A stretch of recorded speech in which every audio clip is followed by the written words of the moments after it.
It's time to give this a crack and try to rank these running backs for 2025. This is the first iteration of our rankings, so this is obviously very subject to change, and we are still working through this. We have, just begun like the heavy research portions of our redraft season. And so, any suggestions, any of your own takes, put them in the comments. Drop a like, make sure you're subscribed if you play fantasy football. But let's start here with the S tier for running backs, and I don't feel like we're going to get a bunch of pushback here.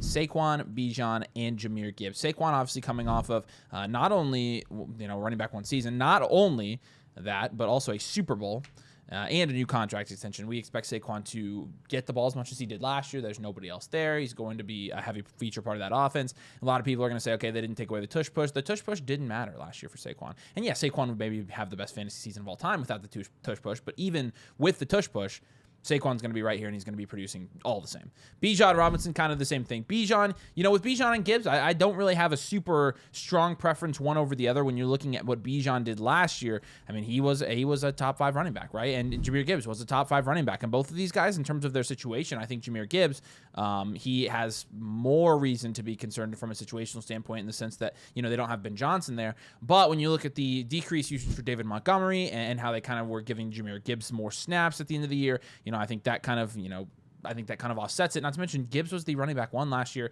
so I'm not worried about Jahmyr Gibbs at all. I'm not worried about Bijan Robinson at all. They're both top 3 running backs. They're both going to be top 3 running backs this year, and I think these 3 running backs in the S tier are going to dominate fantasy football. These are going to be the guys you pick in the first round. Yeah, I think every single guy in the A tier, barring any sort of unexpected setback, is going to be pretty dominant this season as well. Ashton Jeanty, you really could put an argument to put him in the S tier if you wanted to. The reason we have him in the A tier is because he's a rookie and we're being conservative, right? I mean, we saw this with Bijan, who is one of the better rookie running back prospects that we'd seen in quite a while a couple years back, and he was kind of didn't really produce as much as we expected.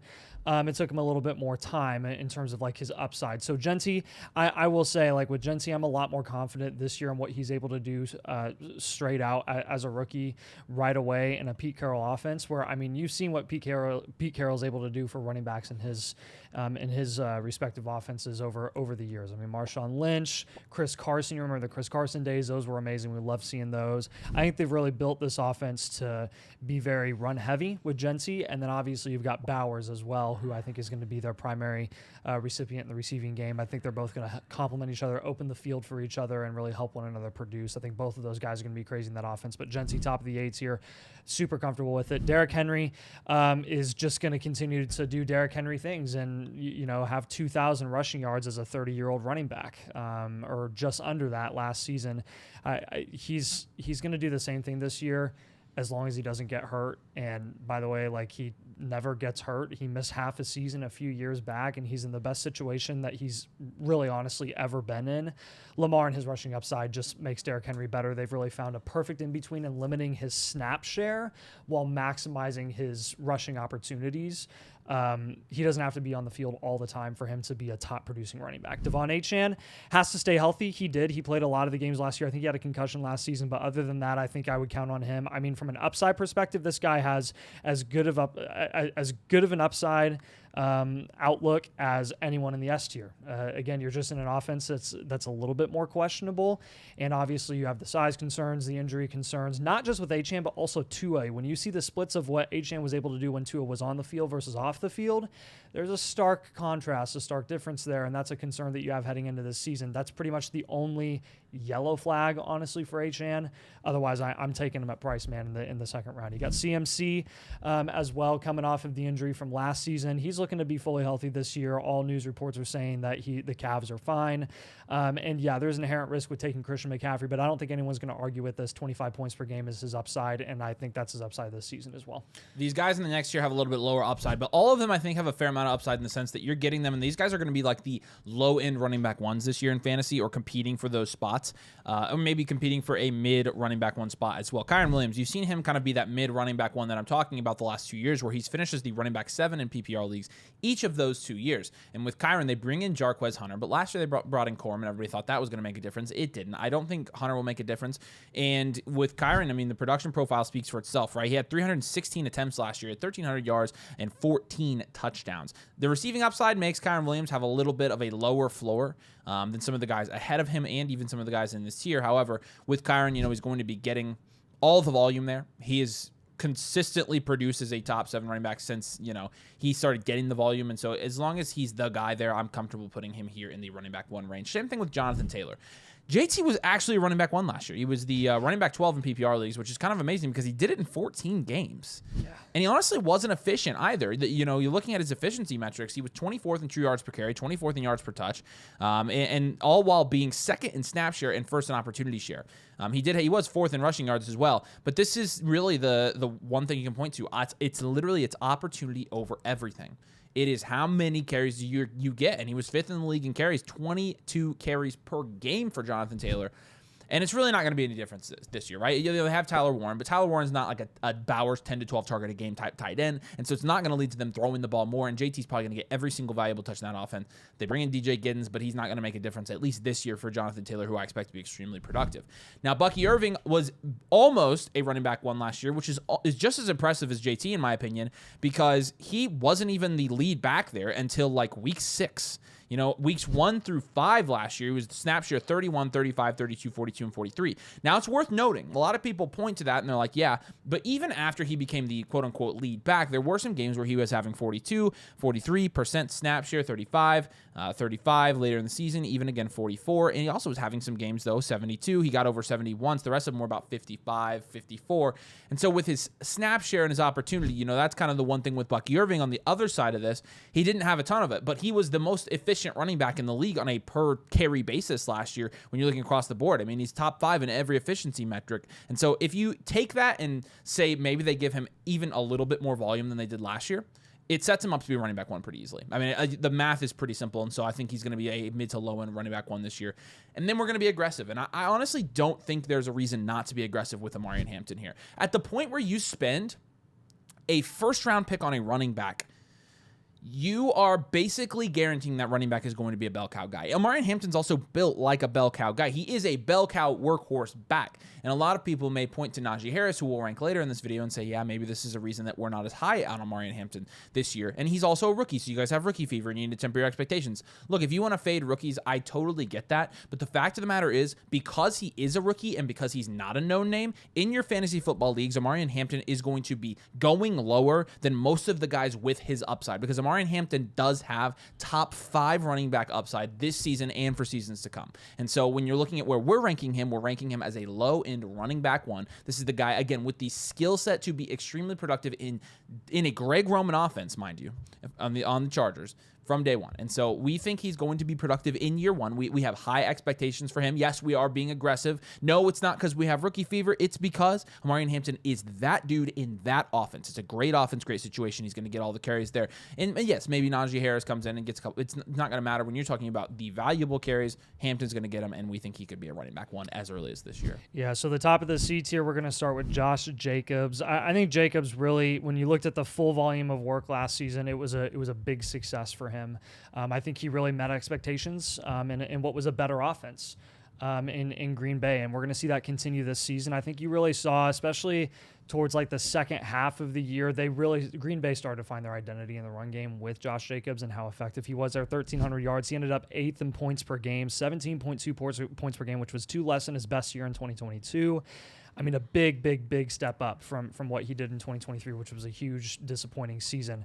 I will say it was good and very, very relieving to see Josh Jacobs finally get his opportunities and consistent red zone opportunities and a ton of touchdowns on the latter half of the season. I mean, I remember at the beginning of the year, he was one of our biggest buys because we were screaming, just like Mixon in 2023, not getting the touchdowns at the start of the season. Same thing with Jacobs in 2024. We were like, his touchdowns are going to come. When he's missing all of these opportunities and getting super unlucky to begin with, these are going to come back to him, and he's going to start scoring all of these towards the end of the year. He ends up being one of the bigger league winners. So very, very high floor, consistent guy. I mean, nothing from an efficiency metric perspective is really going to be a negative or a knock against his profile.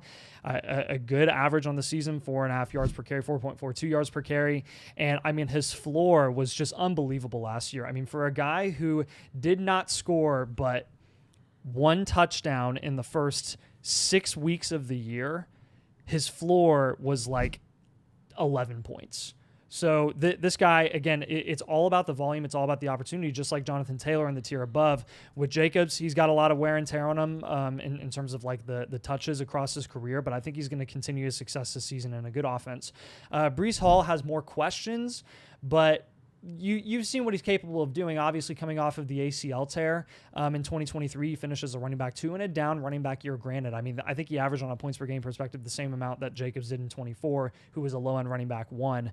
But with Breece, he just was a disappointment last season. And Braylon Allen started eating into his workload. And I think Aaron Rodgers really was a knock against his production potential, because Rodgers was just throwing the ball at a higher rate than anyone else, any other quarterback has for the Jets in a long time. And, you know, at the end of the day, the output was still not very many wins. But you've got Justin Fields this year in this offense. And while some people might think that that's a knock against Breece Hall and what he could do, like with rushing touchdowns and stuff, I actually think this is going to help out Breece Hall quite a bit, because you had no rushing threat whatsoever outside of Breece Hall. Everyone knew that Aaron Rodgers wasn't going to be running the ball. He was a lot less mobile than pre-Achilles injury. Justin Fields kind of opens up the field for that backfield, right? You want to be successful in a Justin Fields offense with a 6-back offense, right? Which is going to be a lot more run heavy, a lot more run centric, with probably one beneficiary in the receiving game, which we would all assume is going to be Garrett Wilson this year. But Breece Hall, I think it's kind of wheels up for Breece Hall, honestly, this year. And if he disappoints, that's gonna suck. But I think you're getting him at a lot more of an affordable price than you have in previous seasons, with pretty much, in my opinion, the equivalent amount of upside. And then we got Chase Brown, who really was very solid last season, where he was kind of just thrown into a situation where he was going to be the lead back. Zach Moss can't stay healthy. And I think you're going to have that same sort of dynamic this year. I will say Chase Brown's he was a little more inconsistent in the first half of the year, but again, that's because of Zach Moss. And then you saw his snap share really increase. I mean, he got up to 98% snap share towards the end of the year. He was on the field constantly because he's a nice little check down option. I don't think the way that the Bugles are going to run their offense this year is going to change. Obviously, re-signing Higgins, getting Jamar Chase with that massive extension, they're going to be scoring 35 points a game again this season. And I think that's not really a knock against Chase Brown if he's going to continue to get these dump offs like he was last year. So keep that in mind with Chase Brown. He had, I think, 65 targets, 54 receptions, 360 yards, 4 touchdowns in the air. That was a great addition to his just under 1,000 rushing yards and 7 touchdowns that he had on the ground. I think he's kind of a high floor option that you're going to be really, really excited about this season. And then Alvin Kamara is just going to continue to do Alvin Kamara things. Very similar to Derrick Henry, honestly, in a worse offense. And that's the reason that he's going to be a couple tiers down, a couple tiers below, is legitimately just because of that. Alvin Kamara has not lost a step. And he's going to continue to get his own in the receiving game, and I think he's going to continue to do that this season, barring injury. Now let's drop down to the D's tier here, and let's start with another rookie, Travion Henderson. We have Henderson a tier above another rookie that we're going to talk about here.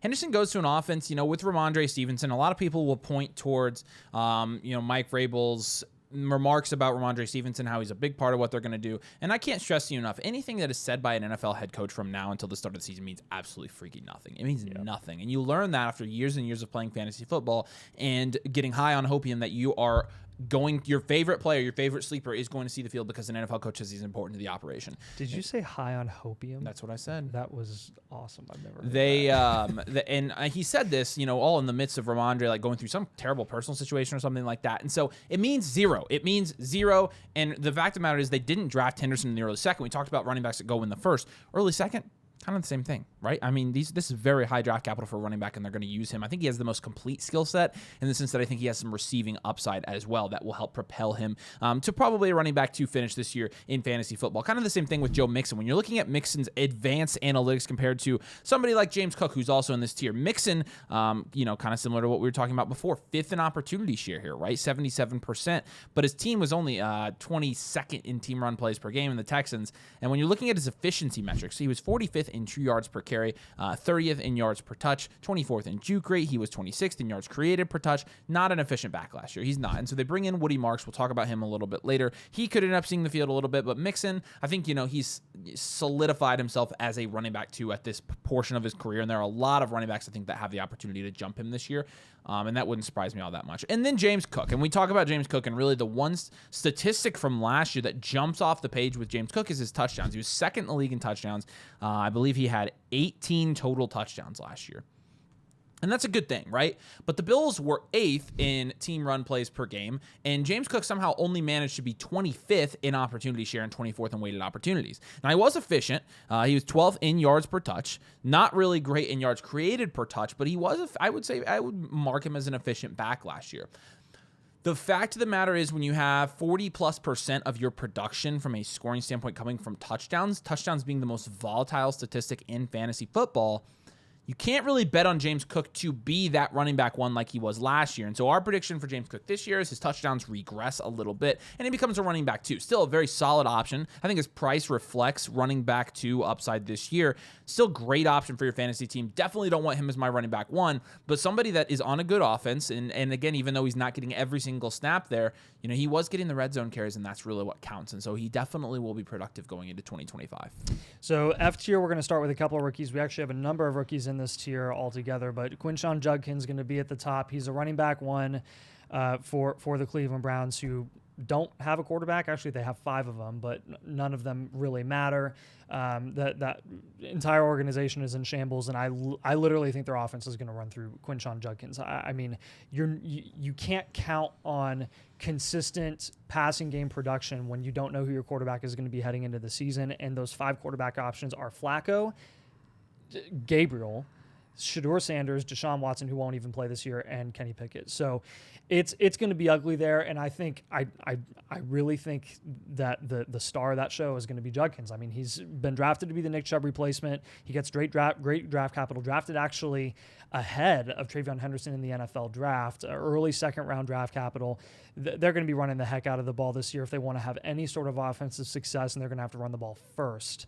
That's going to have to be their priority for sure. Don't fall for the Dylan Sampson hype in training camp and thinking that he's going to eat into Judkins' workload. He is going to be the second option there, so it's something to keep in mind. We'll have him ranked even in like the last tier of this rankings video for the running backs, but that's Judkins' room to lose, and I don't think he's going to give it up easily. RJ Harvey is Sean Payton's running back 1. Also gets second-round draft capital. A lot of people did not see that coming. He's an older prospect, an older running back, but from a production or from a prospect perspective, there weren't really many red flags outside of the fact that he's a little bit older. And when you're looking at a skill set, he's very effective in the receiving game. He's a very he's a very shifty and twitchy runner. He can do a lot of things in the backfield, has really good vision, and I think that's why Sean Payton ultimately wanted to take the shot on him. I mean, you saw how much they wanted to run the ball last season with Javonte Williams and Audric Esime, and they just couldn't get the spark that they were looking for. RJ Harvey has everything that those guys didn't, and I think you're going to see a lot of usage this year. Kenneth Walker,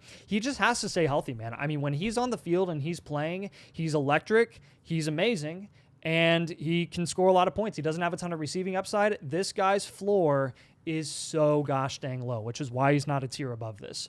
He literally, I mean, his floor is 0 points because he will miss time. It's just baked into his price at this point. So if you want to take that shot and can afford that, I'll just strongly recommend you're going to want to get Zach Charbonnet on your roster if you're going to take a shot on Kenneth Walker this year. Caleb Johnson is going to be next. He's a running back 1, went in the 3rd round to the Pittsburgh Steelers. Jaylen Warren is not going to eat into his workload because Jaylen Warren doesn't play the same type of role.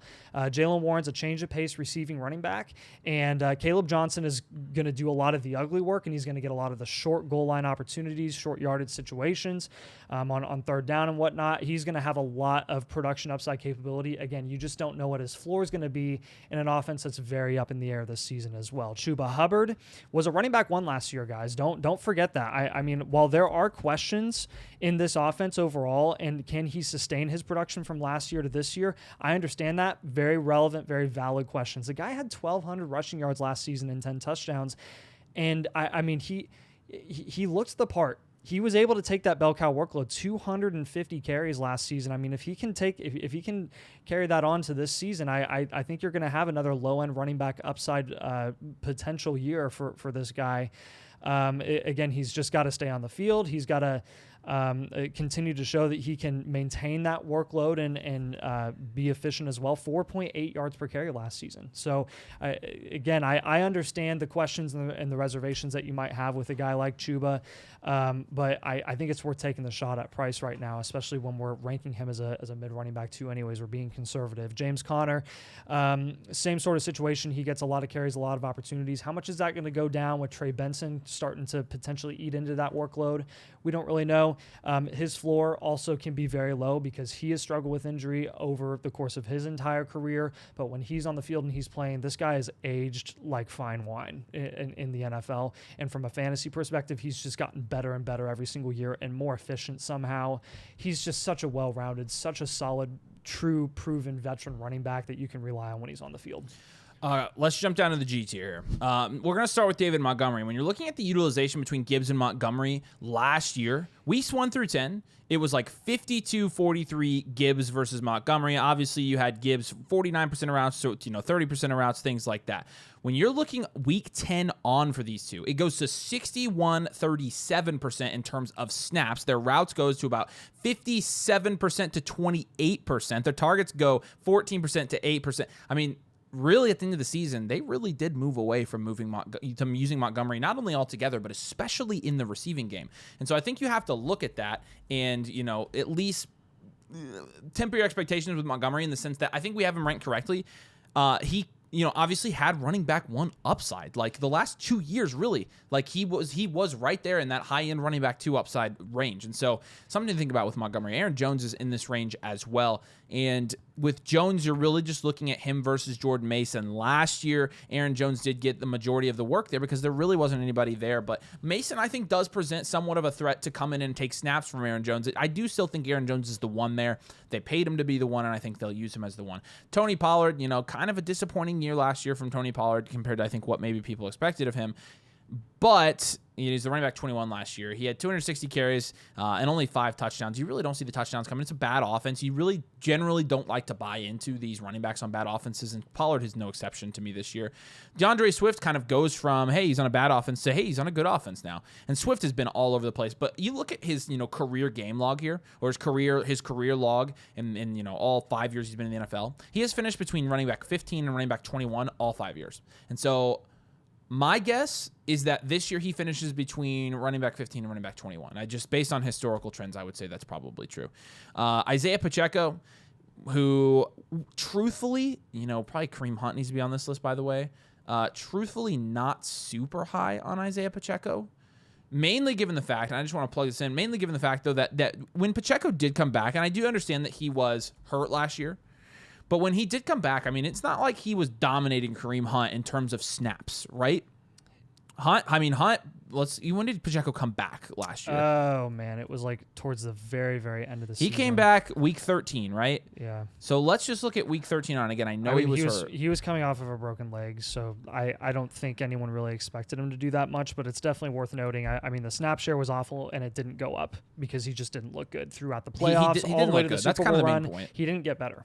They brought in Elijah Mitchell. They drafted Brashard Smith. I don't think that Isaiah Pacheco is going to be like the slam. We didn't think he was a slam dunk pick last year, and we were right about it. But yeah. I honestly don't think this year is going to be any different. And then Brian Robinson to wrap it up, and we know what B-Rob is.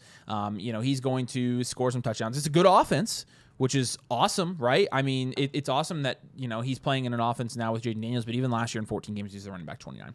So the H tier, you've kind of got a mix of not necessarily backups, but even like guys who are the 1B option in their running back room. I will say with the H and the I tier here, like we're just going to show you the I tier as well, because those are really truly insurance options that you're going to pick up at the end of your rookie or end of your fantasy drafts. But in the H tier, I do want to highlight a couple of guys. Bashul Tutin is going to be in the same tier here as Etienne and Tank Bigsby. We have Tutin at the top of the tier because we're calling our shot, and we believe that Bashul Tutin is going to take over that lead running back one role. It's an entirely new front office and coaching staff where they actually drafted Bashul Tutin in the early 4th round. They have they have absolutely no loyalty with ETN and Tank Bigsby. They could not care less. Whoever is going to be the best running back in that room, they're going to go with. And I think they think there's a good chance that Tootin could be that guy. Scatterboo and Tyron Tracy are going to have to duke it out in training camp this year. And I think Scatterboo has a pretty good shot at taking over that role. Tyron Tracy, you might even see like an even split heading into the season because Tracy had a good season last year. But I will say, like, I wouldn't be the biggest hype man with Tyron Tracy because even though he finished as running back 26, he just stayed healthy the entire season, and he was very, very boom bust and very touchdown dependent. The games that he did not score touchdowns, 6 points, 7 points, 4 points, 9 points, 3 points. I mean, this guy was all over the place. The games that he did score touchdowns, his ceiling was 23 points. You were seeing him get like 14, 16 here and there. But again, very up and down with Tyron Tracy. I think Scatterboo, I mean, you guys, a lot of you guys that are watching have probably seen him play in college at Arizona State, drafted early 4th round right there with Bashal Tootin.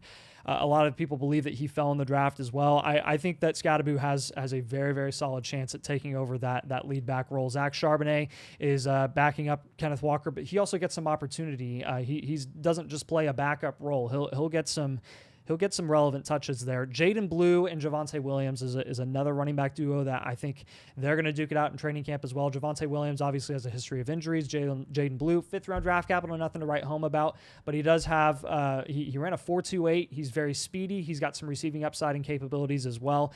He could really take over that room in Dallas, and that's a very attractive running back room that we've wanted to see kind of a lead guy take over for quite a while now. So also Kareem Hunt, who we mentioned, Jordan Mason, Tyjae Spears in here. And then we've got the Ides here again, which we'll just show you insurance plays, draft them all as backups. You're not really counting on them doing anything at all this season unless the guy above them goes down. So there you go. It's our first crack at this. And again, you feel free to drop, what you think, suggestions. Don't be like, this is outrageous, this is offensive, this is unforgivable. Like, none of that applies in June. None of it. We still have a long way to go. We said we haven't even started freaking training camp yet. And so, but I think we can work through this as we get through the offseason. Again, let us know what you think. Make sure you drop a like. Make sure you subscribe. If you play fantasy football, it's the best way. Those 2 things are free, and they help us out a ton. But we appreciate you guys watching. Thanks for joining us, and we will see you later.